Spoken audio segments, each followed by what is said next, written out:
In the cozy mountain town of Rockleap, nestled between steep cliffs and cloudy skies, something wonderful had just happened.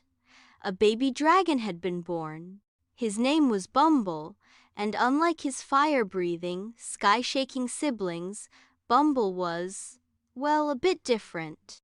When he opened his mouth to roar for the first time, out came a squeaky little hiccup. His siblings blinked. Then they laughed. "That's not a roar, Bumble," teased his brother Blaze.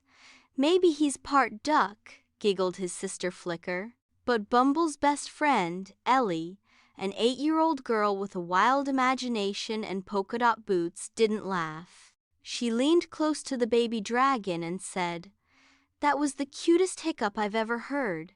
Maybe your roar is still sleeping." Some time passed. Bumble grew wings, scales, and a little stubby tail, but still no roar. Then, one morning, a mysterious green fog rolled down the mountain and swallowed Rockleap. Colors faded, flowers drooped, even laughter sounded slow and sleepy. At Dragon School, the principal flapped his wings and bellowed, "Only a true roar can break the fog, a roar from the heart." Everyone trained. Blaze shook trees. Flicker echoed through canyons, but the fog stayed. Meanwhile, Bumble let out a hiccup, tripped over a rock, and sneezed glitter by mistake. "Stay home, Bumble," the other dragon said. "You're not strong enough." But Ellie believed in him and said, "Come on, let's try our way," grabbing Bumble's claw. Together they began a magical journey to find Bumble's true roar. They first entered Misty Marsh, where they met a very polite troll with terrible stage fright. "I can't growl unless someone claps," he whispered. So Ellie and Bumble clapped and cheered. "Bravo!" said Bumble. "Hiccup!" The troll gave them a map and a button that said "Believe in burps." The next stop was the Valley of Vines, where the vines tickled Bumble's feet until he burped so loudly that a rainbow shot out of his nose. "Sorry," Bumble said. "That was fabulous," cheered Ellie. The last stop was the Goblin Grove, home to a colorblind goblin who spoke only in opposites. "Go away means come in," Bumble said, smiling. "Bad luck means good fortune." After much confusion and laughter, the goblin gave them a quiet horn that made no sound but glowed when held by someone kind. "Let's try one more time," Ellie said, holding Bumble's claw. "Not for power, but for love." Bumble closed his eyes.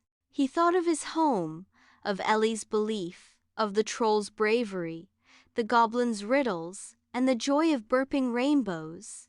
Then, from deep inside, "Roar burp," he burped. It was funny, it was weird, it was beautiful. The quiet horn glowed like a sunrise. The green fog curled away. Color returned to the town. Laughter danced through the streets. Everyone rushed to see what had happened. When they saw Bumble, tiny, blushing, and smiling, the dragon stared. "You did it with that?" said Blaze, eyes wide. Bumble nodded. "I guess my roar was just different." The town threw a big party. Not for Bumble's roar, but for his big heart and for never giving up. He even got a shiny medal that said, "Big heart, loud hiccups." Ellie hugged Bumble tight and said, "Told you your roar was magic. You don't need to be the loudest or strongest to make a difference. What matters the most is being true to yourself, helping others, and never giving up.